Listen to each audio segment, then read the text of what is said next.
Today we will revise the chapter 1, Arrival of Europeans in India, part 1. We have learned in the previous standard that many years ago our country was one of the leading countries in the world. Our country was distinct in the whole world. The people of various countries were being influenced by our culture and prosperity. Many people worldwide were eager to enter into trade with our country and earn wealth out of it. पिछले standard में हमने पढ़ा कि बहुत समय पहले हमारा देश जो था दुनिया के अग्रणी देशों में था, बड़े देशों में था, और हमारा देश जो है दुनिया में सबसे अलग था। दूसरे देशों के लोग हमारे देश की सभ्यता और समृद्धि से प्रभावित थे। दूसरे देश के पूरे दुनिया भर के कई लोग हमारे देश के बारे में जानना चाहते थे और हमारे देश के साथ व्यापार करने के इच्छुक थे और हमारे साथ व्यापार करके धन कमाने के लिए बहुत उत्सुक थे। Earlier, the merchants from the various countries came to India from northwest by land route for the purpose of trading for years. The Arab traders undertook trade through land route, but as situation changed, trade through land route stopped. Consequently, the demand for Indian commodities like silk, cotton, clothes, muslin, black pepper, spices, etc. increased in the European countries. To take the advantage of this situation, many countries of Europe started searching for a sea route to India. बहुत पहले दूसरे देशों के जो merchant थे, व्यापारी थे, north व्यापार करने के लिए लैंड रूट से थल मार्ग से नॉर्थ वेस्ट होते हुए इंडिया आए।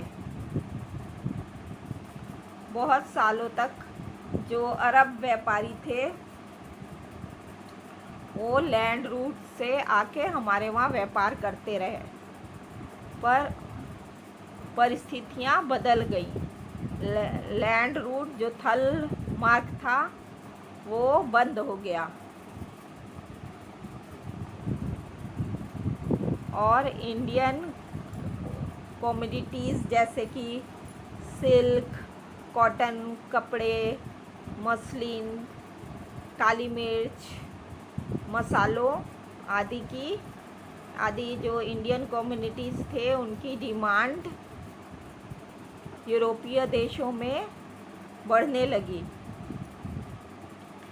इन परिस्थितियों का फ़ायदा उठाने के लिए बहुत से यूरोपीय देशों ने सी रूट से भारत आने का मार्ग खोजना शुरू किया।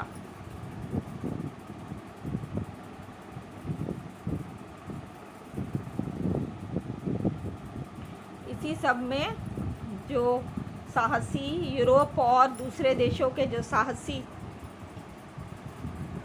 सेलर थे वो सी रूट से इंडिया आने का रास्ता खोजने लगे।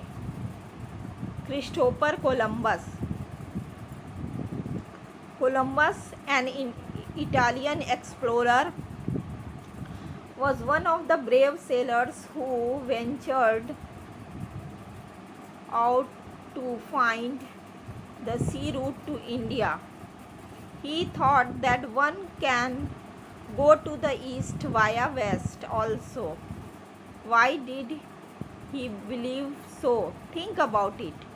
Columbus started his journey to India and accidentally reached America. As long as he lived, he has under the misconception that he had discovered the sea route to India.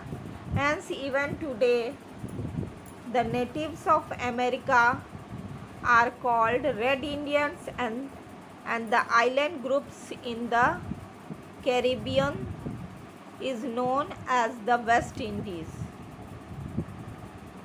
Christopher Columbus जो थे वो एक Italian explorer थे। वो एक बहुत बहादुर seller थे जो जल मार्ग से भारत आने के रास्ता खोजने के वो इच्छुक थे। उनका ये सोच था, उनका ये विचार था कि अगर ईस्ट जाना हो तो वेस्ट होके हम ईस्ट पहुंच सकते हैं। उनका यह विश्वास क्यों था, इसके बारे में आप सोचिए।